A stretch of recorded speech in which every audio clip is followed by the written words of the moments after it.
Welcome to another chapter of Positively Impacting Lives. Hi, I'm Mike Rose, and I'm glad to have you here with me today. I just finished reading a great book that comes out of Simple Truths, written by a man named Gary Ryan Blair, called Goals: The 10 Rules for Achieving Success. Gary has a 10-step process that I think we follow pretty well in our sales organization, and I'd like to share with you how we do that.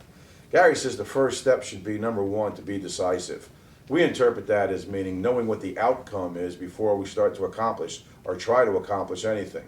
A good example of how we do that with our salespeople is when they first get started with us, we sit down and we want to know how much money exactly that they need to make on a weekly basis. Once we know exactly how much it is that they need to make, we can then go to the next step. We can stay focused and keep them focused on the goal that they're trying to achieve. If we don't keep them focused, they're going to end up going off in a lot of other directions. We're going to stay exactly with them and help them to stay focused. Let's say, for example, they know that they want to make $1,800 a week, or they need to make $1,800 a week. Well, the first thing that we want them to do after we know what the amount is, we want to get them focused on it. So we go to step number 3, and that's to have them write their goals down. Not just write it down so that we know what the amount is, but why they need to make that. What are their bills, how much money they need to be putting in their pocket, what they'd like to be earning, what extras they would like to have. By writing it down, it gives them some clarity, okay, so that they can continue to see and stay focused on the main objective that they're going for. See, by putting step number 4 in place, that's a plan, we know that we can work with our people on a day-to-day basis, keeping in mind, going back over what the written goal is, focusing on what that written goal is, so that we can always come back to the outcome that we're actually looking for. We know that most people can't go out and just do things on their own, so we make sure that we give them the support that they need so that they have other people that they're planning with. And Gary's rule number 5 is to involve others. You see, we can learn from other people, but just by going out and modeling. You don't have to go out and create everything that you do just by yourself.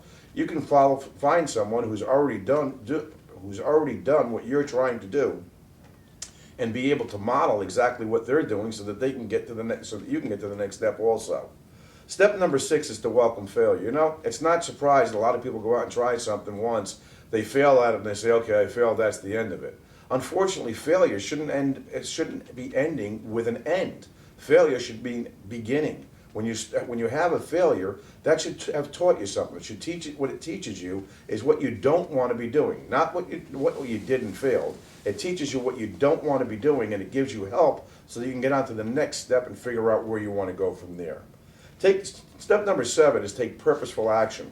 You know, if we go out, we do all the things, we stay focused, we know what our outcome is, we have a written plan, we involve others in our plan, we fail, and then we don't take action to turn around and fix that, we're just going to do the same thing over and over again, and then the failure is going to we're going to end up with that big L on the top of our head, okay? That's not what failure means. Failure means education, failure means learning, but not until you take some action. Doesn't matter how many times you fail, you change your plan, you change your plan, you change your plan, until your plan starts to work for you. Number 8 is to inspect what you expect. You can't just go out and when you set a goal, for argument's sake, on January 1st, you don't wait until December 30th of the following year to find out that you didn't hit your goal. You have a measurable expectation, something that you can do on a regular basis, something you can look at on a regular basis, and figure out where you're at and where it is that you need to go in order to hit your goal.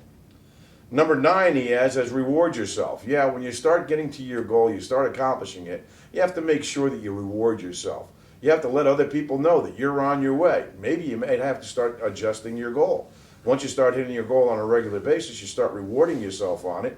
You want to make sure that you reward yourself so that you can go to the next step and start changing and going for some new goals. And number 10 is to maintain personal integrity.